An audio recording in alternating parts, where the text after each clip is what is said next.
Économie. Bonjour. Bonjour René Solo. La rubrique Monde de l'éco. Ce mercredi, on se penche sur la géoéconomie. Avec cette question, se dirige-t-on vers un néoprotectionnisme africain? C'est une question qui trouve tout son sens aujourd'hui, et ceci au regard d'une panoplie de constats. D'abord, le débat aujourd'hui sur la présence des puissances étrangères sur le continent. Les Africains et surtout la jeune génération n'acceptent plus cette attitude paternaliste et cette mainmise des Occidentaux sur les ressources du continent africain. Plus question de venir extraire les richesses de nos sous-sols sans véritablement que les populations africaines n'en tirent pas à grand bénéfice, et la multiplication des mouvements panafricanistes sont là pour rappeler chaque jour aux grands de ce monde que l'Afrique doit avant tout appartenir à l'Afrique. Mais au-delà de ça, il y a aussi des élites africaines, des intellectuels de haut niveau qui n'hésitent pas à donner de la voix pour rappeler les dérives d'une mondialisation à sens unique. C'est le cas par exemple de l'économiste de haut rang, le Togolais Kako Nubukbo, pour qui le néolibéralisme ne profite pas à l'Afrique mais plutôt aux grandes économies. Un constat amer qui pousse l'ancien ministre togolais de la prospective et de l'évaluation des politiques publiques à militer pour un néoprotectionnisme. C'est d'ailleurs de lui que nous tirons ce mot, et il a développé cette idée sur les plateaux de nos confrères de France 24.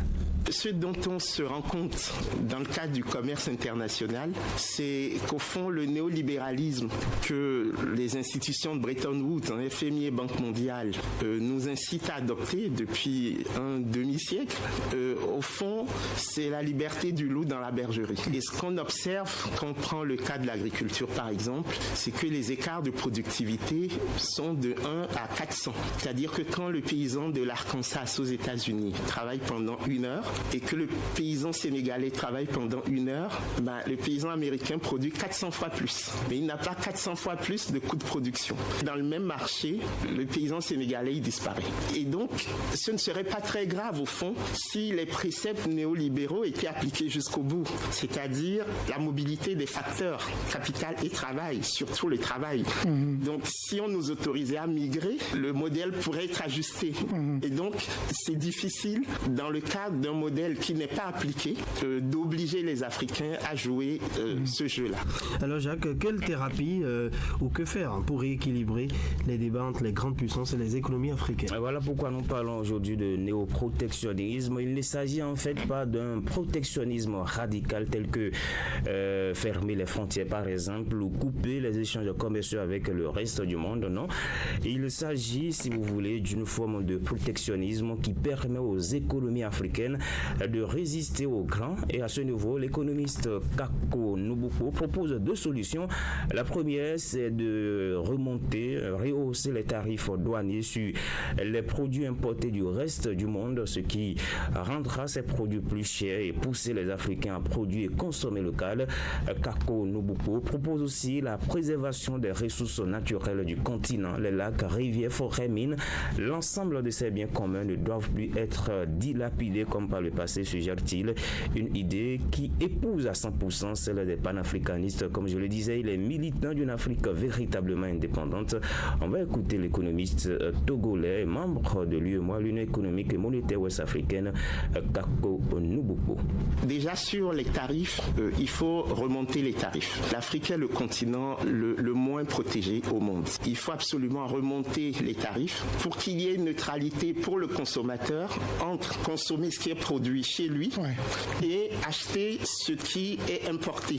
Sinon, il y aura toujours une incitation à importer plutôt que de consommer ce qui est produit chez nous. Mais il y a aussi les barrières non tarifaires qui nous bloquent. Les normes sanitaires, les normes phytosanitaires, les normes environnementales. Et là, il faut que l'Afrique se protège parce que l'Afrique rend au monde beaucoup de services écosystémiques. Le bassin du Congo, par exemple. Ce sont des biens qui, s'ils ne sont pas régulés, risquent de disparaître. disparaître. Nous sommes la proie de la prédation du reste du monde. Donc on sort du marché?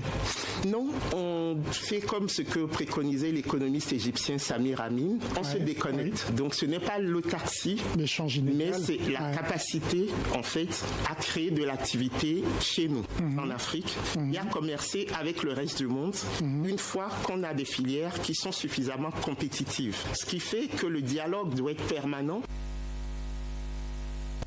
Voilà, il faut dire que les tarifs douaniers sont de l'ordre de 10 à 20% dans l'UEMOA, la zone de l'Union économique et monétaire ouest-africaine, dans le cadre des partenariats avec l'Union européenne.